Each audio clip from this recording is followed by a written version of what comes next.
মলুয়া, মলুয়া, মলুয়া, কোথায় তুমি? সাড়া দাও মলুয়া।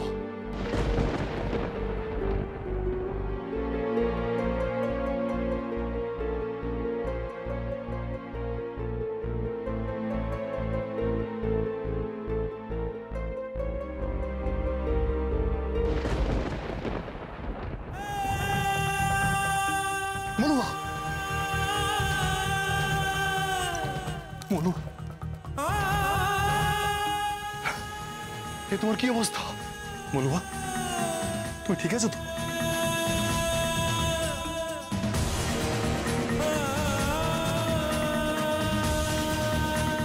আমার আড়ালে আমার মলুয়াকে ওরা এত কষ্ট দিচ্ছে।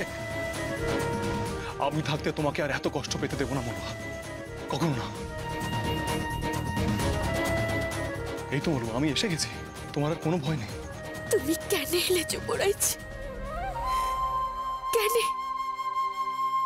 উপর সজ্জার খট্ট উর্মিমালাকে রেখে তুমি আসতে পারলে? আজ তো তোমার আম্মুকে মনে পড়ার কথাটা লয়। আজ আমার সমানে শুধু তোমার কথাই মনে পড়েছে মলুয়া। কেন? আজ তো তোমার ফুল সজ্জা, আমার কথা কেন মনে পড়ছে? এখনো তো রাত কাটে নাই। এর মধ্যে তোমার ফুলসজ্জা হয়ে গেল। তুমি ভাবলে কি করে মলুয়া যে আমি ওই উর্মিমালার সঙ্গে ফুলসজ্জার রাত কাটাবো? তোমার কি মনে হয় এই জীবনে আমি তোমাকে ছাড়া অন্য কাউকে স্পর্শ করতে পারবো? কখনো না। এটা একটা শর্তের বিয়ে মলুয়া। এখানে না আছে ভালোবাসা, না আছে কোনো দায়িত্ব। জোর করে উর্মিমালা শুধু একটা সামাজিক স্বীকৃতি পেয়েছে, ও এই সূর্যকে পায়নি।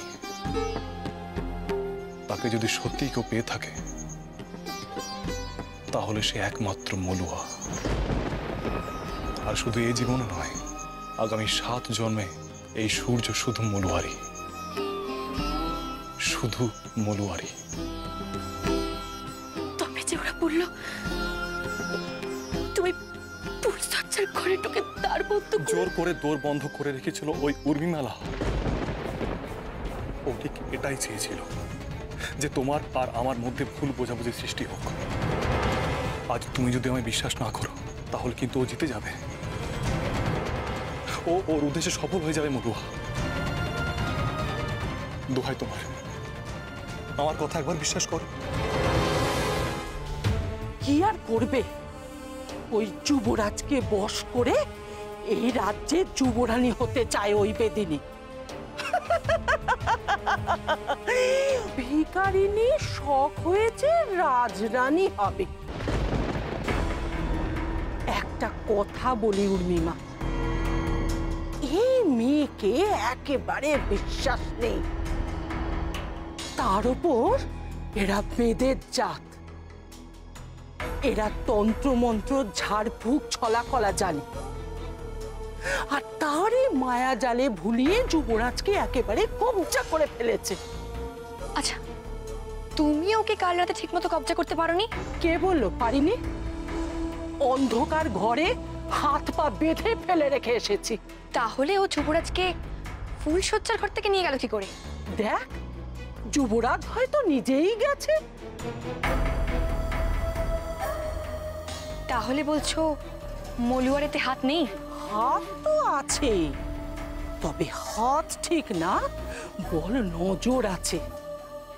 বিবাহিত পুরুষের দিকে নজর দিয়ে তাকে তার স্ত্রীর থেকে দূরে করে দেওয়ার মতো নির্লজ্জ মেয়ে মানুষ সে।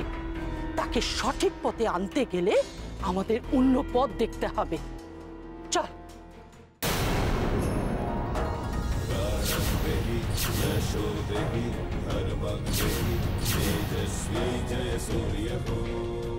এই পথে আমি কাকে দেখছি?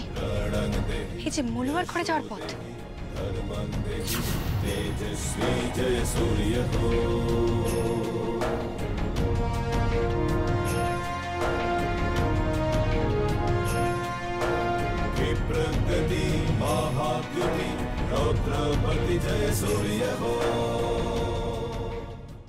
কাল সারা রাত তুমি কোথায় ছিলে? যেখানে থাকার কথা।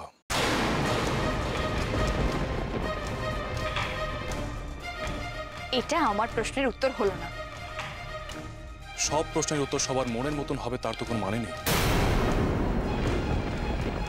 কিন্তু আমার জীবনের সবটা আমার মনের মতো হবে। কাল আমার ফুলশয্যা ছিল। কাল তো আমারও ভুল সোজা ছিল।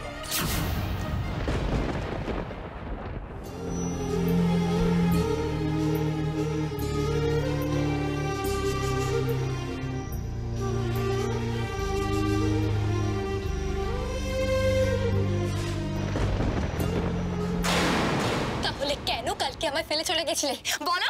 কেন?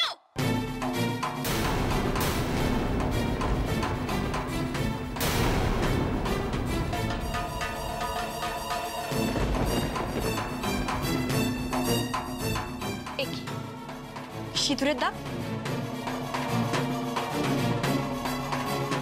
ফুলশয্যা রাতের পর সিঁদুরে দাগ থাকাটা স্বাভাবিক নয় কি? এত দূর? বেশ,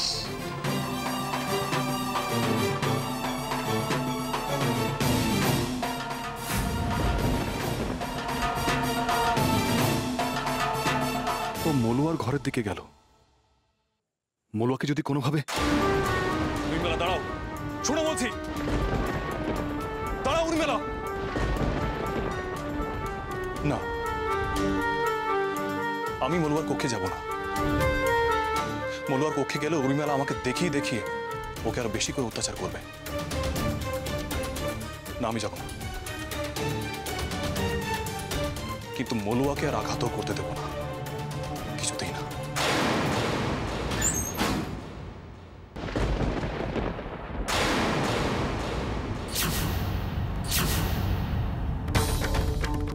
কি হাত পা তো বাঁধা আছে দেখছি। তবে যে তুই বললি যুবরাজ ওর কাছে ছিল? ছিল ছিল। কাল সারা রাত যুবরাজ এখানেই ছিল। ওই পেদেনি এসব তামাশা করছে। তুই কি আমাকে বোকা বানাবি ভেবেছিস? তুই জানিস না তুই আগুন নিয়ে খেলছিস, যে আগুন তোকে একদিনকে জ্বালিয়ে পুড়িয়ে শেষ করে দেবে। বল, যুবরাজ কালকে ঘরে এসেছিল? বল, তোরা একসঙ্গে কালকে রাত্রি যাপন করেছিস? আগে তোর মুখ থেকে সবটা শুনবো, তারপর তোর শাস্তি বিধান করব। আমি দেখতে চাই তোর মধ্যে বিন্দু মাত্র লজ্জাবোধ অবশিষ্ট আছে কিনা। যে চোখ দিয়ে তুই সূর্যকুমারের দিকে নজর দিয়েছিস, সেই চোখ দুটো তোর আমি উপড়ে ফেলবো।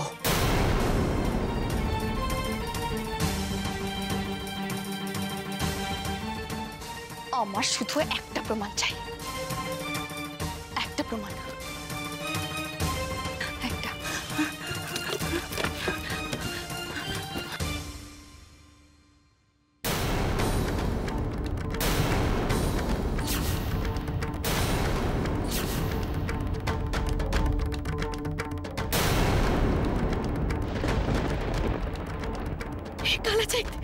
এ তো রাজপরিবারের পুরনো প্রথা এবং সকলকে আনন্দ দেওয়ার জন্য তো এই পাশা খেলার আয়োজন করা হয়েছে।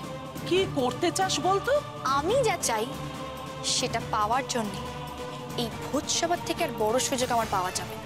আমি তোমার দাসিটু আছি, আমি তোমার পায়ের কাছে। না বলো, আমার পাশে বস।